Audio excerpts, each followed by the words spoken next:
Thursday, and there's been some actual football taking place. That means little, like most of the close season fixtures, but I'm still enjoying life. Lukey Mo, you feeling good for a bit of Friday fun? Got keys? I was feeling good. My keys are here. I was feeling good until I heard that you're apparently enjoying life. Jim, I don't know about you, but that's not how we expected Pete Donaldson to be on the show. That is a portent of doom. That feels like a solar eclipse to me, when there wasn't supposed to be one. Like, what's going on? It's Friday. You should have some kind of food poisoning. Yeah, it's be upset by how another week has slipped by. Yeah, with nothing achieved. It should be clear that you're not entirely confident it actually is Friday. Exactly, yeah. The Ravens have left the tower, people. I'm happy because it's Friday. Spurs and Arsenal played a pre-season friendly in Hong Kong on Thursday. It is the first London derby to take place outside of the UK. Pete. A pre-season friendly? I think you mean to say the first ever North London derby on international soil as part of the Hong Kong Football Festival. It's the Hong Kong Football Festival. Look, we can all have a go at this fixture. It's weird that it gets played there. We're about to. But you cannot deny how big and how fun and how great that stadium looked. I mean, I love Hong Kong at the best of times, but that stadium looked like a place to watch football. Packed. It was absolutely very much packed. Not like the FIFA Club World Cup. No. Spurs won 1-0 thanks to a Pape Sarr goal from the halfway line. It's fair to say that the goalkeeper was out of his area just a little bit, Jim. He was, yeah. But he plays there all the time. To be honest, I've been expecting that to happen all season because he's quite often like in that area, but generally he just pops a pass off and someone else pops it off and off it goes. I don't think that goal would have stood in the Premier League because Richarlison obviously gives a little trip to Miles Lewis-Skelly. But I also think you simply cannot disallow that goal in a game like this. So the Premier League would. Play. They absolutely would. Yeah, VAR would take great pleasure in disallowing a goal of that nature. It would. And that's part of the problem, isn't it? They probably send off Richarlison and Miles Lewis-Skelly as well. It did. It did look a bit of a foul. Because what happened was the reason Ray got caught is because, as you mentioned, that he pops it off to Lewis-Skelly, who gets caught in possession, but it's basically a foul, and then Pape Sarr just drills it. I mean, it's great for those fans who never watch Premier League teams live to see a goal of that nature as well. Yeah, definitely. Especially given that it's a friendly. But, I mean, on the David Ray, this was a fantastic game to watch, by the way. I mean, there's so much action. Spurs hit the post, 3 times, I think? Certainly twice in the first half. David Raya, aside from the goal, which wasn't his fault, does look like he may have been lobotomised in the summer. Yeah, he was really flapping at corners in a way that he doesn't normally do. He's very commanding with catching the ball. I think he's not mentally back from his holiday yet. It was like someone that's how it looked to me. Someone who would had rescued a goose but not let go of it yet. Right. It's just flapping. He couldn't get anywhere. His arms were everywhere. Do you think that he's had a summer romance and he can't get her out of his head? Maybe everything reminds her of him. Yeah. Also, her head's round. Can I ask a question about whether we know if Spurs are going to have those numbers on their shirts for the regular season? Because they're very funky. They are very funky, aren't they? Yeah. That felt like a sort of Hong Kong Festival of Football one-off to me. And I, for one, think that's a shame. Well, I mean, they are sort of playing fast and loose with the old shirt rules because they did show off their brand new official pre-season tour sleeve partner. I mean, that feels like an affordable sponsorship, and especially. I know. If we hadn't had a studio to buy, we were a pre-season sleeve sponsor in the Hong Kong 11s or whatever the hell we're calling it. I mean, Frontier Pets was the company that decided to pay a bit of money for that particular honour. So, that makes it sound like it's food for like horses and buffalo.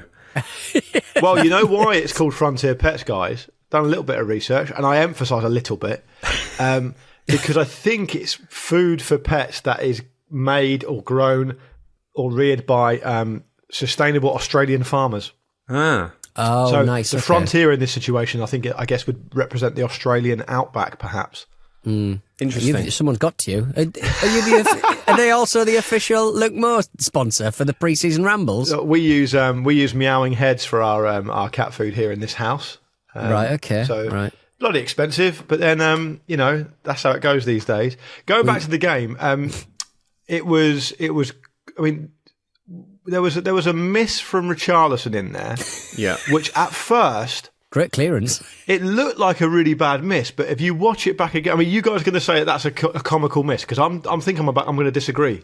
I don't think it's a comical miss, but it is I needed to watch it 3 or 4 times. Yeah. It was like I was like pixel counting. I was trying to find that orange blob in the Epstein jail footage. I was like, what is happening here? Because it comes off his head and it hits the bar, doesn't it? Yeah, but then it comes down and hits his hand. Presumably you're very tired because you've been up all night studying the Epstein footage, right? Yeah. I'm covered. My hands are sore from all that red twine that I've been pulling. And what have you hither and got? dither. What have you got? Chemtrails in lipstick painted on your forehead. Well, if anyone's watching on YouTube, I did just turn around a sort of ceramic baby's head that I have in my studio around because I noticed that the autofocus on my camera thought it was a human. Jim, this is what people don't fully appreciate when they listen to an episode of the Ramble. Perhaps they don't like it and they go, "Oh, these lads could be better."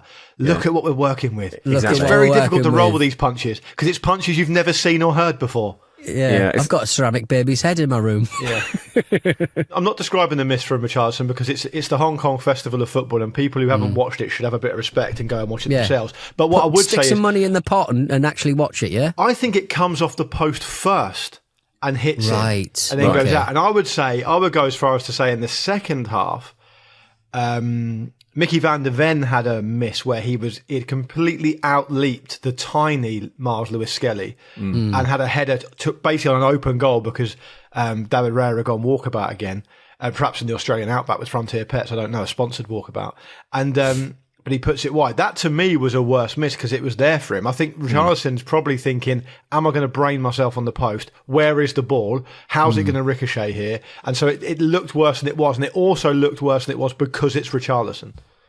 I think that's fair. I think that's fair to say. Jim, Gyökeres, his debut went well? Well, he didn't really do a great deal, but he also didn't have a lot of time in which to do it. So I think it was really just about getting him onto the pitch. I think he's only had a couple of training sessions, possibly only one full one. So yeah, it's really hard to draw any conclusions from it. If you were going to do that, there wasn't really anything to conclude. So yeah, hopefully when they get back to the UK next week, they're playing Villarreal and Athletic Bilbao, I believe. That will probably be a better kind of indication of where he and really the team are as well. I think that's one of the things for all of the teams going out on these tours. The conditions are strange, right? They're very, very different. The environment is very unique. The weather conditions are completely different as well. The travel conditions are kind of constant. So I think the kind of the bread and butter of the pre-season is when you get back to the UK, I think. So I think we'll see from everybody a little bit more of an indication of how they're likely to kind of line up when the season starts. I think when you're in Hong Kong, you spend most of your time just ordering suits, like just buying suits. Nice. A lot of great cheap suits to be had out job. there. So you spend a lot of time doing a little bit of fashion hunting. But yeah, I mean, it's been an interesting sort of close season for both sides. Spurs have famously missed out on Morgan Gibbs-White, but they are now in talks with Bayern Munich over a loan deal for former Fulham man Joao Palhinha.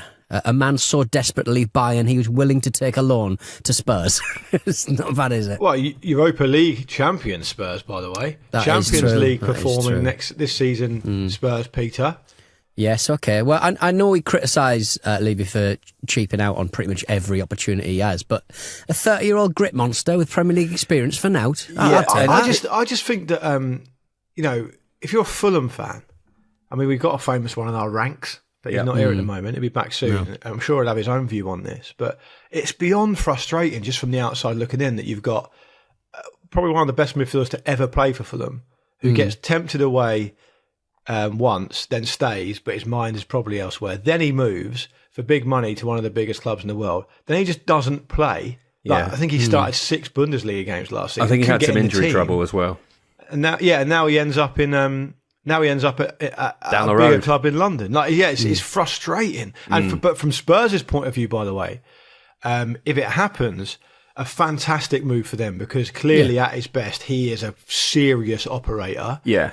He improves them massively in an area they need improvement. And he's a natural player in that position where kind of Spurs have struggled to find someone to fit in there. I mean, you look at someone like Bentancur, who's a sort of different player anyway, but he's been absolutely ravaged by injury. He doesn't look the same player.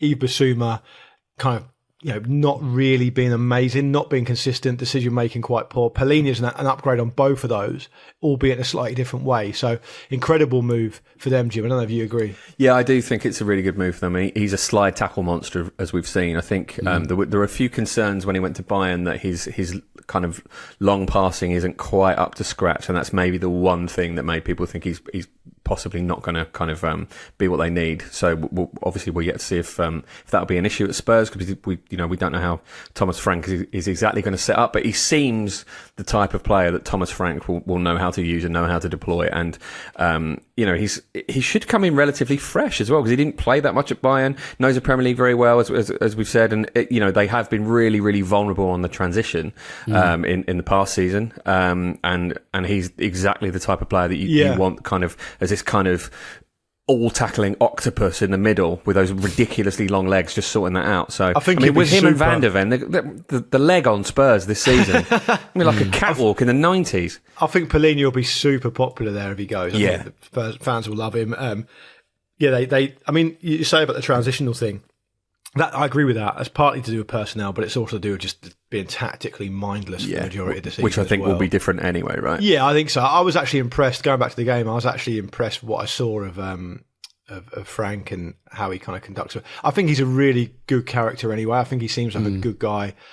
He's probably, how many times have we said this over the years, but he seems to be what Spurs need. I think if I try and put myself in the mind of a Spurs fan, I probably don't know what to think after Postecoglou, because it's such a chaotic reign with positives and negatives. But I'm also probably annoyed about this every 18 months turnover of managers.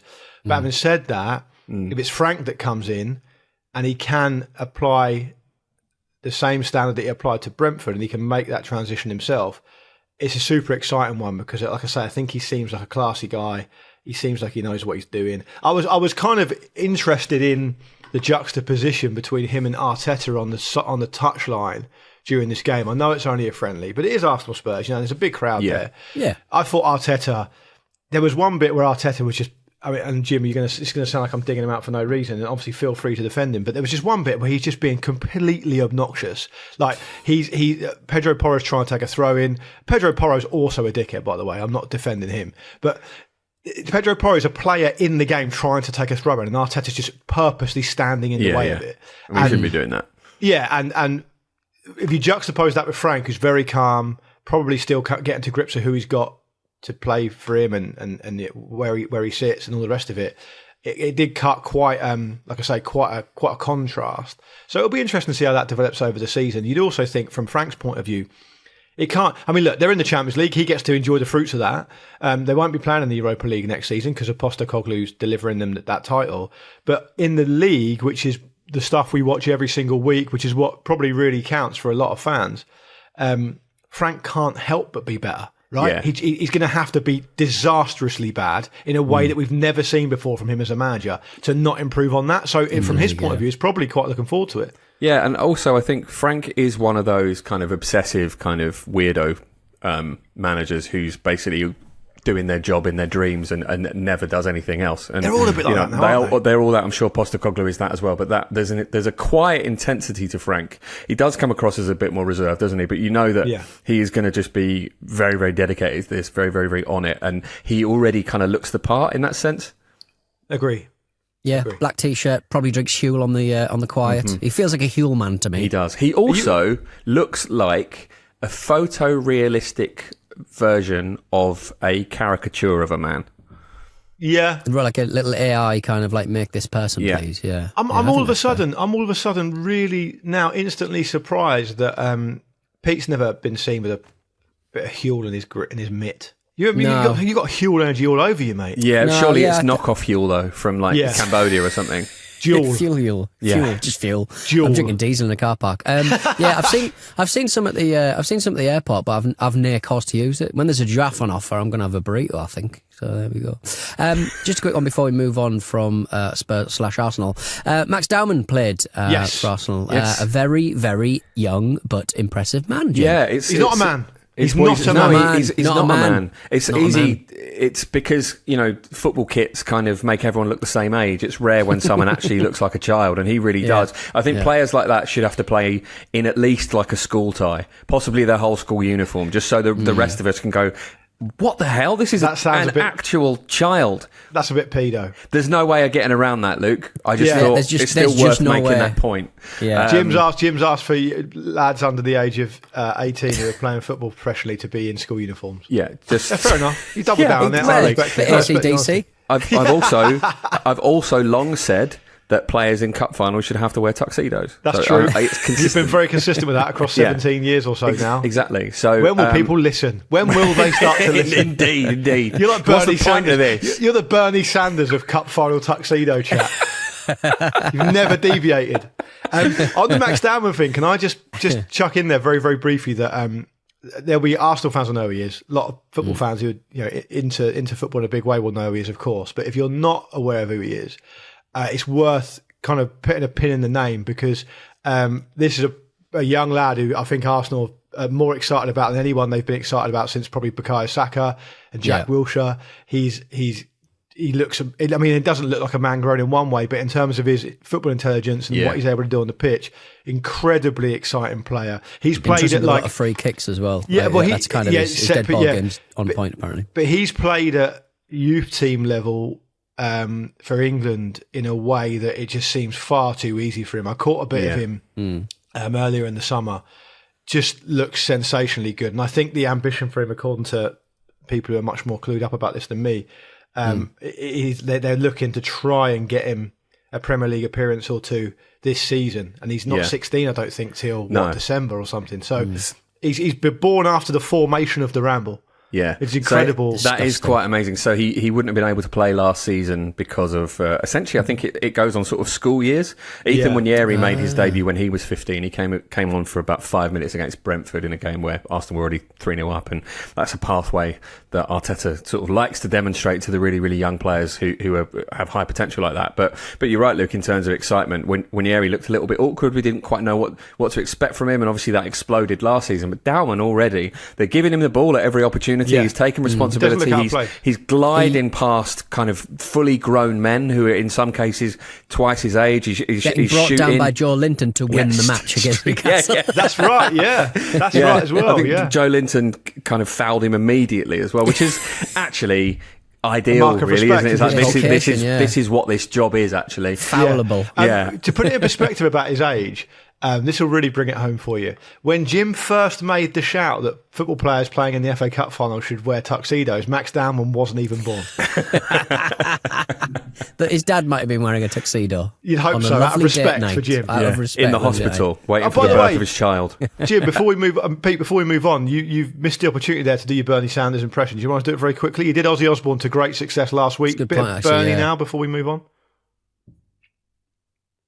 Who? Oh, I thought it was Jim. What, you need to do it? Oh, what do I usually say? Oh, fuck off. Oh, all right then. I'll do the link to the next part of the show. Coming up next, we've got some musclemen and rats. Rats! Just a bit like him. Macho Man Randy Savage.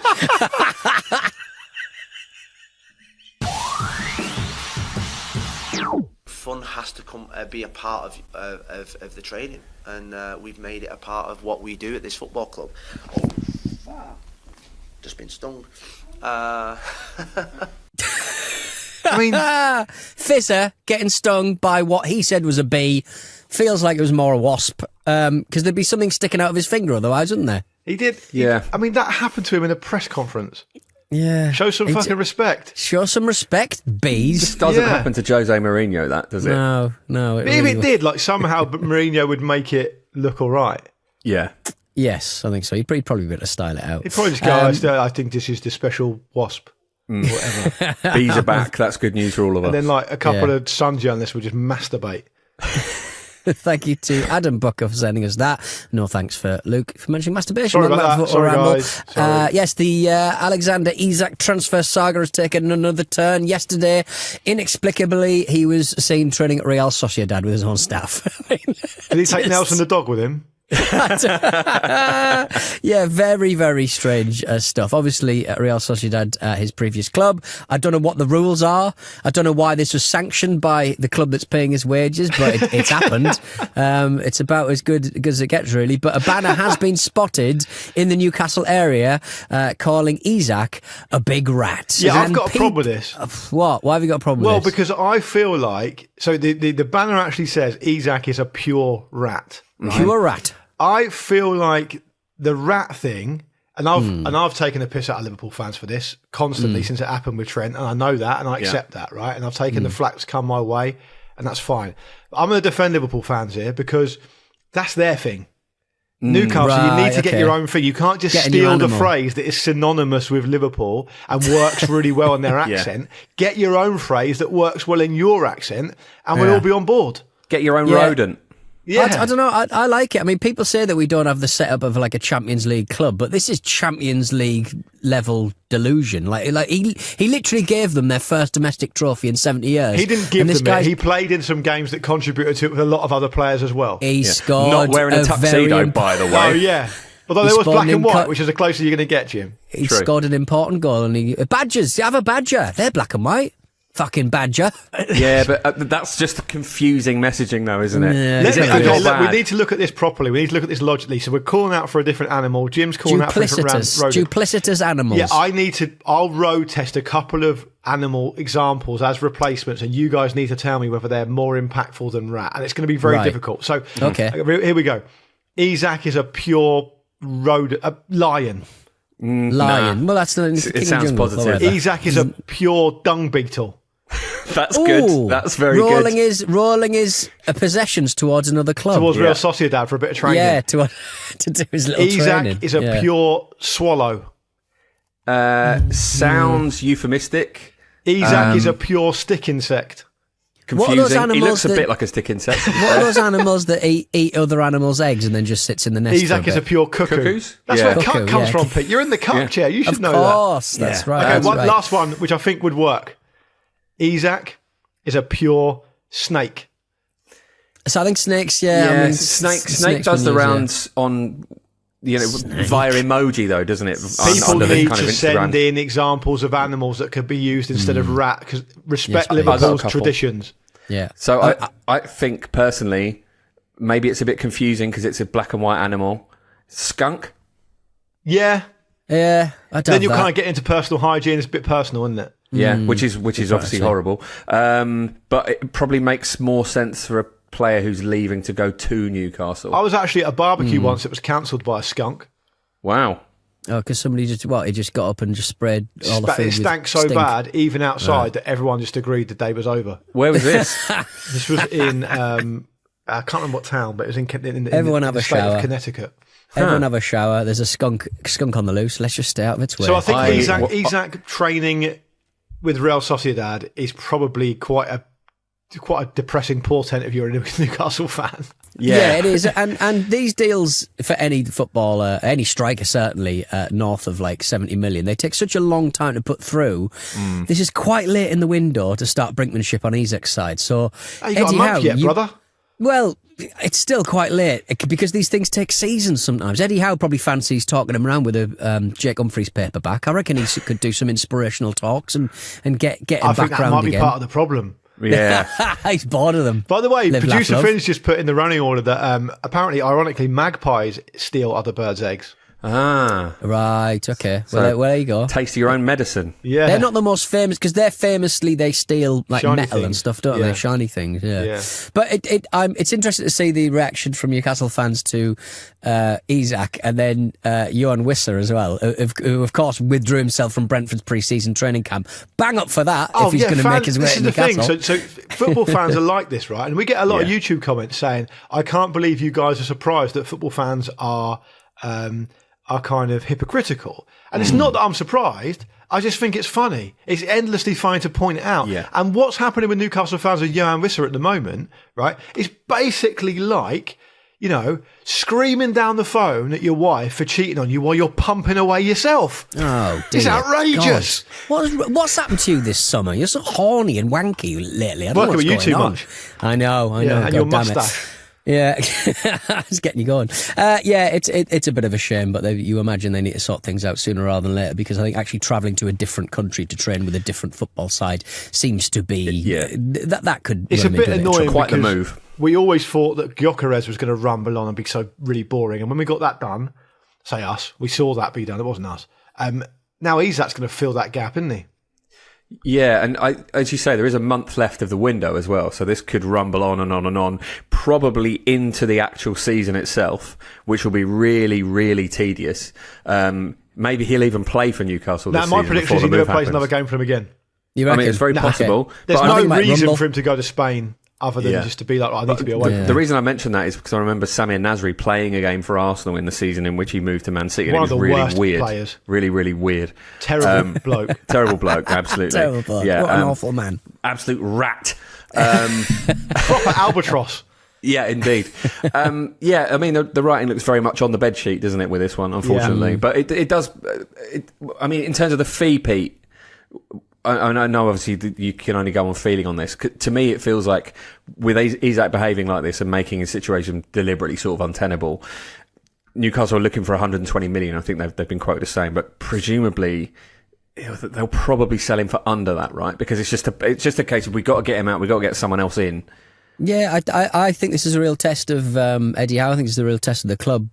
If they have these sort of Champions League level club kind of aspirations, this is a Champions League problem. Yeah. So maybe they see this as being a step too far. Maybe they see this as sort of going, look, if you're not going for a certain amount of money, we're not going to accept less. So yeah, he may be angling for a move. He may be sort of downing tools, but this is what you get with big footballers, and probably one of the biggest problems that Eddie Howe's ever had to face. So I wouldn't be surprised if he stays for another season because, as I said, these things do take a long time. I don't think he'll play another game for Newcastle. Yeah. And he's not downed his tools. He's taken his tools to San Sebastian. Exactly. Yeah. And the asked tools if are anyone up. wants a meeting.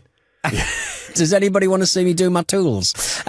Well, elsewhere in the striker world, the latest news is that Man United are prioritising a deal for Benjamin Sesko, as everybody else is. We discussed this on Wednesday's show, but Rasmus Hojlund, who is still at the club, he's come out swinging. He scored on Wednesday against Bournemouth, and after the game, he really wanted to speak to the media because he scored. I love that. He said competition is fine with me. Chest. Yeah, it sharpens me. I'm more than ready. I'm feeling sharp, so I welcome everything that comes. He did say that he could have done with more help when he first arrived at Man United. I mean, I said this last season. There's no reason why the whole of the sort of goal-scoring onus should be on a man so young in his, second season in the Premier League, his first season in the Premier League, 10 goals in the Prem, 5 goals in 6 Champions League matches. Yeah, I agree. I think he did need some more help, and I still think he could be a relevant goal-scoring force in the Premier League. I think you're right to say that based on the numbers, Pete. He's only 22 years old. He's got 61 career goals, which includes international goals, but obviously, you still have to score those, and they're their own thing. But he's one of those players where, at his worst, he's completely anonymous, and the site test makes you think, God, what has gone on here? The fee doesn't help as well. It was something like 72 million quid, which they is only really not did ideal. because City bought Haaland. Yeah. It certainly feels that way. But when you look at those numbers at his age, you think surely there's just inevitably going to be a player in there. Whether Man United is the right place for him to find that consistency, we don't know. But Ruben Amorim said pretty soon after this situation, he said, I can't really give him any guarantees. So that'll be interesting. If they bring in Sesko or someone like that, he might be someone they can recoup some money on, or maybe he's going to have to really, really graft and fight for his place. But he's a really, really kind of interesting I suppose, narrative to keep an eye on this season, I think. I definitely agree with you guys. I would just add to that I think, a few bits that worth mentioning. One, he's young, he's really young when he signed, and he's never shown any massive goal scoring numbers previously. And he was definitely someone who's brought as a prospect. And of course, as we've seen, there's no chance of anyone developing properly as a prospect at Man United over the last couple of years. It's not possible, really. So you can't really be blamed for that. I think when he looks bad, he looks terrible, to be honest. Is it fully his fault? No, it's partly his fault, of course. He's a part of it, but the environment he's in has been not conducive to improvement or playing well. And ultimately, in terms of the context of Benjamin Sesko coming in, that's football from the very first days of the game. Players come in all the time. You have to. I'm pretty sure you're used to it as a player that the club you play for is going to sign players, and you've got to try and prove your worth. I think Amorim will probably have a bit of a blank slate for this season because he'll have to, regardless of who comes in. And the other thing I would say is that if Amorim gets a full pre-season in and he ends up playing Mbeumo and Cunha behind a striker, and that striker is Hojlund, we might see some improvement because those two players are fucking good runners, can do a lot, and have shown that they know what the Premier League's all about, and there might be a bit more consistency of team selection. The other thing I'd chuck in there, by the way, just as a little aside, is that it could become even worse for young Rasmus because his younger brother, if he continues his development, might end up replacing him at Man United. Imagine that. Yeah. Can't get any worse, can it? Yeah, you've just been replaced by your younger brother. Yeah. Well, it's the Eintracht Frankfurt magic, isn't it? If he's there, then... The twin brother plays for Eintracht Frankfurt, but he's a midfielder. I see. Yeah. While Man United chase their next signings, Jim Ratcliffe has made a new hire behind the scenes. You're going to love this, Jim. Mike Sansoni has joined the club as Director of Data. He comes from Mercedes F1 team. He's never worked in football. It's worth mentioning also, that Ineos do have a minority stake in Mercedes. But the big story here surely got to be that Mike Sansoni is simply not a real human being. That's like a made-up name that some comedy actor decides is his FBI agent name in some screwball Mike comedy. Sansoni. Yeah, it feels a lot FBI like agent a Mike Michael Scott Sansoni. character. Yeah, He's very handsome. Is he? I mean, he does just That look helps. around at people who already work for him in other areas, doesn't he? Essentially. Yeah, it's a little bit. How can we save a bit of cash? I can't wait. Sansoni's on the ball. I can't wait to see what Dave Cartledge thinks about this because last time he referred to Dave Brailsford's appointment as a nerdy little cycling weirdo. Get him out of the club. So I can't wait to see what he says about the Formula One man. Yeah. I mean, surely data is data, but you have to be on nodding terms. I mean, football data is very different from car data, isn't it? Yeah. I'd love Unless to see he's gonna Pete be going going- to. I do. I'd love to see Pete go to an interview about a data job. Just going. Data is data. Car data is different to football data, but data is data. What data? Data When do you is want me to data, start? guys. See you Some Monday. numbers, isn't it? Let's get a naturally aspirated striker. And let's bang a turbo into it and let's get going, shall we? Yeah, give him little rocket boots. Yeah, little rocket boots. Does it annoy either of you that the nerds have taken over football? I don't think I'd have a job with that not the case, so I have to be careful with that. Yeah, it's a good point, actually. But don't worry about that. Bite the hand that feeds all you want. Don't worry about delicious. Hands are delicious. Nottingham Forest have broken their transfer record with the signing of Dan Ndoye from Bologna. He's cost them a hefty 34.5 million. I mean, he will succeed the transfer record or beat the transfer record if he meets the add-ons. Elliot Anderson was around that amount, which in today's money was very good business. He's had a really good season, but Like I said, the nerds have taken over. Yeah, it's Nerds have taken really over. boring caveat, that, isn't it? Yeah. That you Oh, it's the have add-ons to add up. include. Well, look, if there's a data point that involves me talking about how annoyed that Elliot Anderson left the club, I will bring it in. All right, fine. The best thing about Dan, the new footballer for Nottingham Forest, he did lion hands for the camera at his unveiling. I saw that. It was very camp. I enjoyed it. very camp. I It was think that very we camp. should, instead of calling them add-ons, we should refer to them as pheno sides, like in Nando's. So, Phenosides. yeah, the pheno sides are the sides that are like slightly more expensive and nicer. Oh, I thought you spelled like FHENO. It sounds Like like a some kind of phenotype. sci-fi thing. Some sort of genetic F- thing. FINO. So I think I'd love to see Damesh Sheth or Kaveh Solokol say, and it will be a club record transfer signing for Nottingham Forest if Dan Ndoye satisfies all the pheno sides that they're expecting. Now, look, he looks a good player. He can play on I guess the main difference between him and Elanga, I suppose, is that he appears to be able to play on both sides with a bit more frequency. So I don't know if that's the plan, to get a bit more flexibility for Nuno and big Evangelos. But the fact is that Elanga obviously was much more dominant on one side, whereas Ndoye looks like he can play on both. So he looks quick. He looks interesting. It'll be fascinating to see if he can fill those boots, because they are big boots to fill. Yeah. But also, a lovely thing about Dan Ndoye is that he feels like a bit of a throwback in that I hear his name and go, oh, he had a really good Euros. And that doesn't kind of happen so much now. Yes. No, true. Big fan of that. Big fan of that. Nottingham Forest have also expressed an interest in signing another winger, Adama Traore. Traore obviously working under Nuno at Wolves. Alex Iwobi was asked who would win a Premier League Royal Rumble. He asked Traore without any hesitation, claiming that he's a dumbbell with legs. A lovely little quote. I think he's one of those players where loads of other footballers would team up to try and get him out, and they'd have him kind of on the rope for ages, but he would ultimately overpower them and maybe throw two of them out at the same time. At the same time, yeah, that seems fair. I mean, Adama Traore, Luke, bit of a missed opportunity in the Premier League for his 5th season. I mean, I know he had an okay season last season, but like his final product is still not there for me. Is that fair? His numbers are appalling. Yeah. I mean, they're just simply appalling. Like he played a lot for Fulham last season. I think he definitely had an improved season last season for Fulham. Yeah, he does deliver certain things, which is that in transition he's exciting. He can get you up the pitch. He's fucking strong and fast. But he's never delivered in terms of raw numbers or any kind of ruthlessness at all.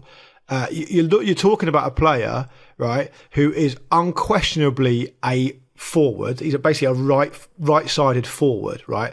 And he played 157 league games for Wolves and scored 10 goals. He scored 4 goals in his entire Fulham league career, right? His numbers are just nowhere near it. And look, I understand he played for a long time under Nuno at Wolves, but to me, he's a player where the prospect of him is far more dangerous than the actual reality. And I must have seen him at Fulham maybe 3 or 4 times in the flesh last season. It's just more of the same, really. Yeah, and I remember seeing him play against Arsenal when he was playing for Middlesbrough, and I think it was the first time I saw him, and he kept bombing down the right. It was like, oh God, this guy's causing us problems. He's going to be really difficult. But after like the 3rd or 4th time, it's like, he's not going to do anything with it. It's the same thing over and over again. He gets there and it all just fizzles out. And that was a long time ago, and it feels the same now. And I'm just of the opinion now that for a Premier League club, it's just not worth having him. It just isn't worth it. Yeah, You're always more likely to get someone who can contribute more in that position in your squad. I don't know. Maybe Fulham would be happy to see him move on. I'm not sure. I mean, he's one of those players. Like, I say he played quite a lot for them last year. Of course he did. But a lot of the time it seemed like he would come on to kind of stretch the game, to carry the ball, to move people up, to move the team up the pitch and all that kind of stuff. So look, as I said, numbers aren't great. I wouldn't be massively excited if I was Nottingham Forest given the season they've just had, which I know kind of ended a little bit disappointingly, but they're looking to build something there. Marinakis is doing his thing, saying they're going to build and improve.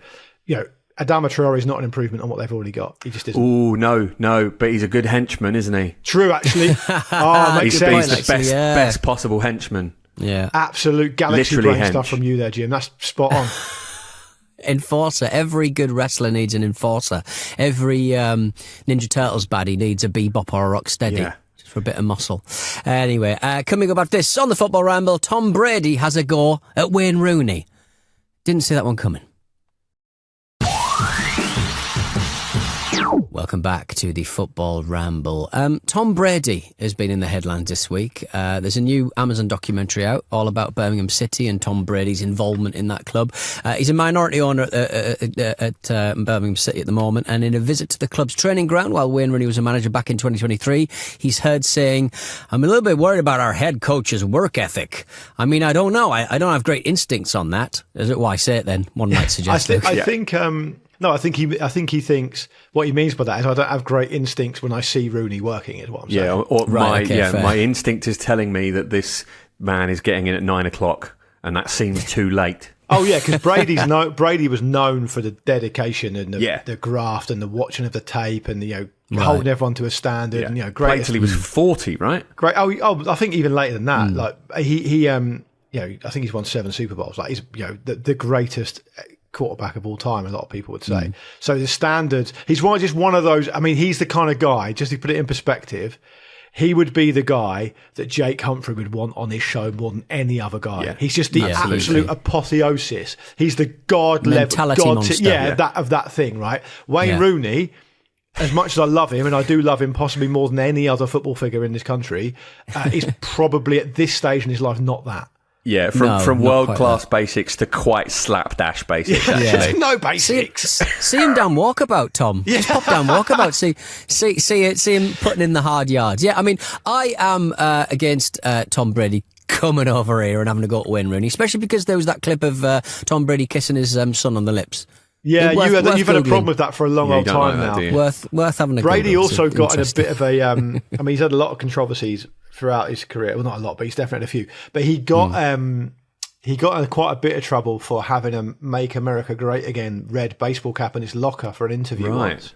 That's right. Yes. And I think he's friendly with the Trump family, so make of that what you will. But I mean, for me, the only way this story could have come out of anything good on that Amazon doc about Birmingham City, which, with all due respect to the good people of Birmingham and that football club, Didn't need it. who had a brilliant season last season, 111 points, I couldn't be less interested in watching that unless it ended up being the plot twist was that Rooney turned Brady into an absolute barfly pub monster. And the next scene is Brady just falling out of the pub singing some kind of karaoke number. Then I'd be it's all about it. classic riches to rags story that we can all get behind.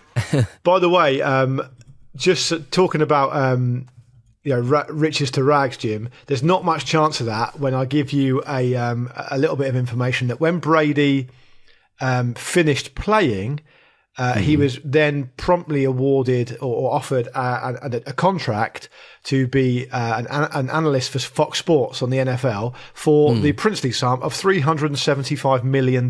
So I don't think even Wayne Rooney could get him through that much beer. Yeah, that's quite something, isn't it? Apparently, the documentary focuses really heavily on Wrexham, and the criticism of the documentary is it's kind of.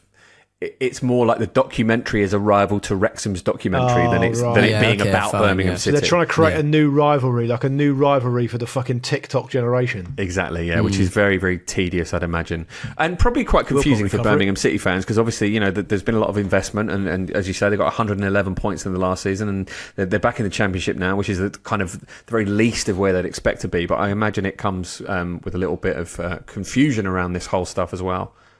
Maybe Tom Brady should ask Karen Brady for a little bit of or any other member of the Brady bunch in Premier League What's football. his sister? Yeah, exactly. Their brother and just- sister. Yeah. They could sort of figure out what's going on there. I mean, at one point he did say, who is the other team here? Is Aston Villa in the Premier League, etc., etc. Yeah, So he's pronouncing the H in Birmingham as well, which might be a cultural decision. Birmingham. Might not. Yeah. But the thing is, that's kind of... Just how they say it, right? I feel like that's low-hanging fruit for that kind of stuff. I mean, you don't... I don't know if you...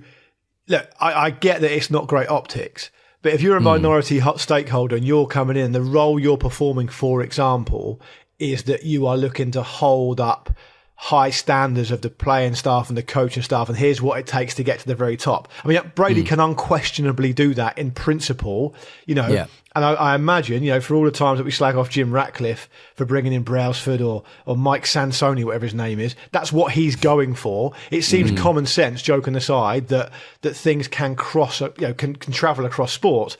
Does he need to know who Aston Villa are? Probably not. Is it helpful? Yes. You look like a clown if you don't, but I think it's kind of low hanging fruit if it's his first trip to Birmingham. I don't really think that's that's understandable. Like, I ask questions about NFL teams all the time where American people just laugh at me when I'm in America. Yeah. That's how it I mean, goes. he could pretend that he's been watching since the days of Nikola Zigic or whatever. Yeah. But that would actually be more ridiculous, wouldn't it? He could have read.